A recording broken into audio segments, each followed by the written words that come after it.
Bigfoot marino. Podría ser que estas criaturas legendarias, conocidas por su misteriosa presencia en los bosques, sean también maestros del mundo submarino, desde los avistamientos en el bosque de Rendlesham hasta las profundidades de los lagos y ríos. ¿Estamos ante una revelación sorprendente sobre la naturaleza de Bigfoot? ¿Son estas criaturas no solo habitantes terrestres, sino también seres acuáticos expertos, desafiando nuestras percepciones y entendimiento de lo que es posible en el reino de lo desconocido? Acompáñenme a explorar esta fascinante posibilidad, donde las aguas podrían ocultar más secretos de los que jamás imaginamos.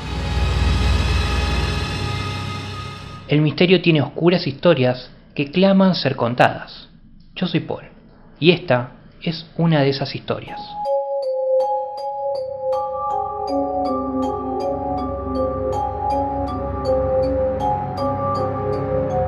Comenzaremos con la cuestión, en gran medida desconocida, de que las criaturas Bigfoot son hábiles nadadores y, como pronto demostrarán las pruebas, son criaturas que pasan mucho tiempo en las profundidades del agua. Entre las noches del 26 y 29 de diciembre de 1980 se produjeron múltiples y extraordinarios sucesos del tipo ovni en el bosque de Rendlesham, en Suffolk, Inglaterra. Fueron sucesos en los que participó personal militar de las cercanas estaciones de la Real Fuerza Aérea de Bentwaters y Woodbridge. Desde esa época, innumerables miembros de las fuerzas aéreas estadounidenses, destinados en la zona en aquel momento, han hablado sobre su conocimiento de un pequeño objeto de forma triangular que fue visto maniobrando en el bosque. Otros describieron haber visto en los oscuros bosques seres casi fantasmales, de tipo extraterrestre, de pequeño tamaño y con inquietantes ojos felinos. Se vieron luces extrañas y desconocidas danzando por los cielos nocturnos, rodeando tanto el bosque como las instalaciones militares gemelas. Se dice que los sorprendentes movimientos de los ovnis fueron captados por los radares. En cuanto a la historia oficial, se han hecho muchos intentos de sugerir que el haz de luz de un faro local situado en la cercana Orford Ness, fue causa de todo el alboroto y de los platos voladores. Y aquí es donde llegamos a algo decididamente extraño e intrigante. No tiene nada que ver con el faro en sí, sino con la ciudad de Orford, que data del siglo XII. En primer lugar, he aquí algunos datos importantes sobre el castillo de Orford, cerca del cual fue visto y capturado un hombre anfibio. El castillo de Orford fue una casa real construida por el rey Enrique II de Inglaterra entre 1165 y 1173, porque quería restablecer la influencia real en toda la región. Antes de esa fecha, la zona había estado bajo el control de la familia Bigod, que residía en el cercano castillo de Framlingham. Hugh Bigod había formado parte de un grupo de varones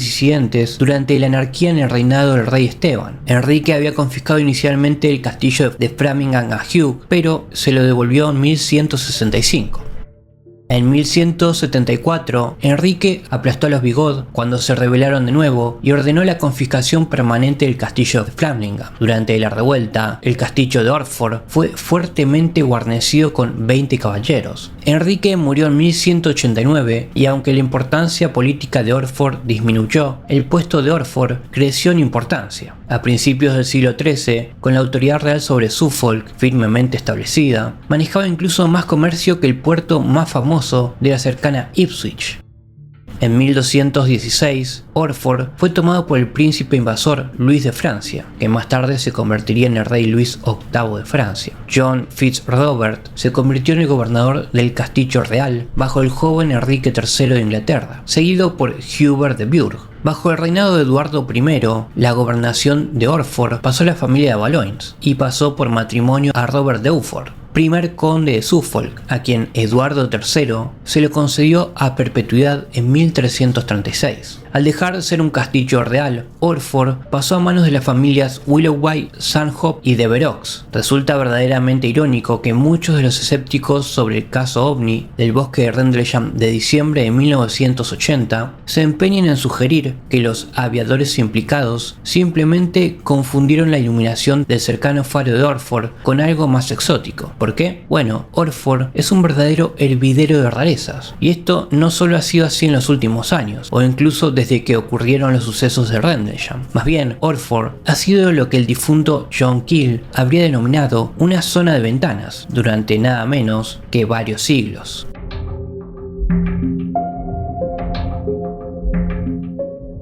Consideremos como un solo ejemplo de que en realidad son muchos más, el siguiente relato del unipersonal Ralph, monje y abad de Coggeshall, en Essex, Inglaterra. Registrado allá por el año 1200 en Chronicon Anglicanum, la historia describe la notable captura en la zona de nada menos que una criatura muy parecida al hombre salvaje de los bosques. El registro dice lo siguiente: en tiempos del rey Enrique II, cuando Bartolomé de Glanville estaba a cargo del castillo de Orford, sucedió que unos pescadores que faenaban en el mar atraparon en sus redes a un hombre salvaje. Estaba desnudo y era como un hombre en todos sus miembros, cubierto de pelo y con una larga barba desgreñada. Comía con avidez todo lo que le traían, pero si estaba crudo, lo apretaba entre las manos hasta expulsar todo el jugo. No hablaba, ni siquiera cuando lo torturaban y lo colgaban de los pies. Cuando lo llevaron a la iglesia, no mostraba ningún signo de reverencia o creencia. Buscaba su cama y siempre permanecía ahí hasta el amanecer. Se le permitió adentrarse en el mar, fuertemente custodiado con 3 líneas de redes, pero se sumergió bajo las redes y volvió a salir una y otra vez. Al final, volvía por su propia voluntad, pero más tarde escapó y nunca se lo vio volver.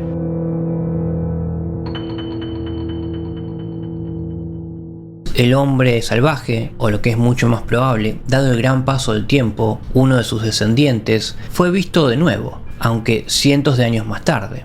En algún momento del verano de 1968, un tal Morris Allen, que creció en los alrededores de Orford, paseaba por la costa cercana, precisamente de la ciudad de Orford, cuando a lo lejos vio a alguien agachado sobre la arena e inclinado sobre algo. Según Morris, al acercarse, pudo ver que el hombre iba vestido con lo que parecía una piel de animal y estaba desgarrando salvajemente la carne de un conejo muerto. El hombre estaba cubierto de suciedad, tenía pelo largo y enmarañado y unos ojos desorbitados que le miraban fijamente. De repente, el hombre levantó la cabeza y miró rápidamente en dirección a Morris, como si hubiese captado su olor. El hombre salvaje recogió rápidamente el conejo, saltó a la hierba y se perdió de vista para siempre. Para un traumatizado Morris Allen, fue un suceso destinado a no ser olvidado jamás. Tal vez el hombre salvaje de Orford sigue viviendo, provocando y aterrando a la gente con el avistamiento ocasional de su forma bestial. Y ahora se puede decir con un alto grado de precisión, en las apuestas extrañas, hay mucho más en Orford que solo un infame faro.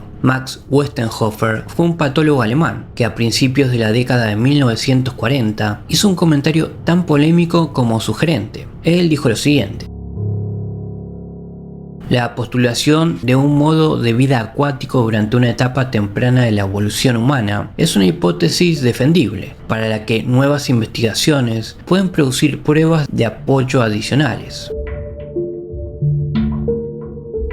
Casi 2 décadas más tarde, un biólogo marino llamado Alistair Hardy añadía que la población de simios primitivos muy antigua podría haberse visto obligada, por la competencia de los depredadores y las circunstancias, a alimentarse en las costas del mar y a cazar mariscos y erizos de mar en los bajíos de la costa. Supongo que se vieron forzados a entrar en el agua, como hemos visto que ocurre en tantos otros grupos de animales terrestres. Aunque es obvio que los lagos, océanos y ríos no son los hábitats naturales de Bigfoot, existen numerosos datos que demuestran que, a diferencia de muchos simios y monos, Bigfoot es un nadador experto y una criatura para la que el agua dista mucho de ser un entorno extraño. La North American Wood Ape Conservancy dice lo siguiente: la natación debe examinarse junto con la marcha terrestre del simio de los bosques, ya que parece ser un medio importante de locomoción en toda el área de distribución de esta especie en Norteamérica, especialmente en la costa oeste. Pruebas circunstanciales, como los informes sobre la presencia de simios antropomorfos en las pequeñas islas de la costa de Columbia Británica, sugieren que nadan. Las observaciones de simios madereros nadando lo han confirmado. Lisa Schiel, que ha tenido interacciones personales con Bigfoot, ha descubierto un ejemplo de este en el agua del siglo XIX.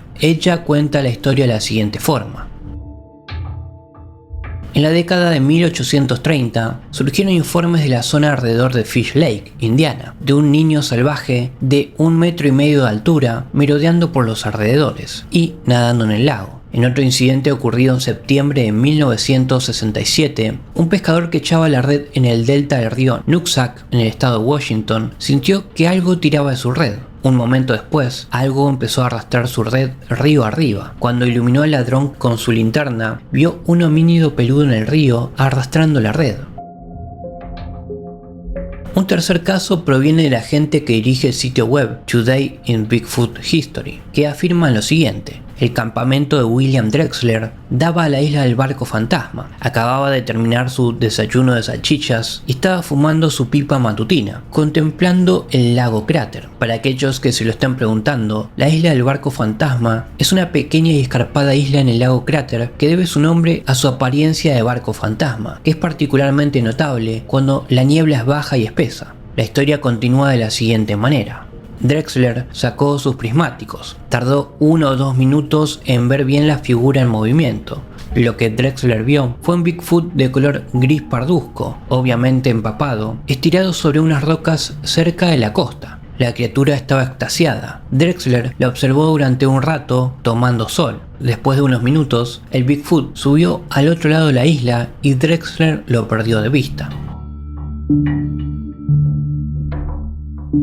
Uno de los ejemplos más fascinantes se originó cerca de Ketchikan, Alaska, en algún momento de la década de 1960. Fue una historia proporcionada a John Green, investigador y autoridad en Bigfoot desde hace mucho tiempo. La historia tenía algo de amigo de un amigo, pero no por esto era menos fascinante. Esta giraba en torno a un joven llamado Erdol, que una noche estaba pescando con su padre cuando su linterna iluminó algo aterrador en el agua. Una criatura humanoide de gran tamaño, pero claramente no humana, que le miraba fijamente. Un grupo de hombres llegó corriendo, justo a tiempo para iluminar las oscuras aguas con sus linternas, y vieron con asombro cómo la enorme bestia se zambullía en el agua y empezaba a nadar como una rana, antes de desaparecer de la vista. En unos instantes desapareció, demostrando sus habilidades como nadador veloz y poderoso. Rupert Matthews, el autor de Bigfoot, informa lo siguiente. En julio de 1965, un Sasquatch fue visto nadando a cierta distancia de la costa de la isla Princess Royal, en Columbia Británica. El pescador que lo vio se dio cuenta con no poca aprensión de que en realidad estaba nadando hacia su barco, así que puso en marcha su motor y se alejó a toda velocidad. En ese momento aparecieron otros 4 Sasquatch en una costa cercana y lo observaron. ¿Qué podemos hacer con todos estos casos? Puede ser que una de las razones por la que esta criatura es tan esquiva sea porque es un experto en grandes cuerpos de agua. Tal vez el tiempo y más investigación sobre este tema nos pueda dar una respuesta en el futuro.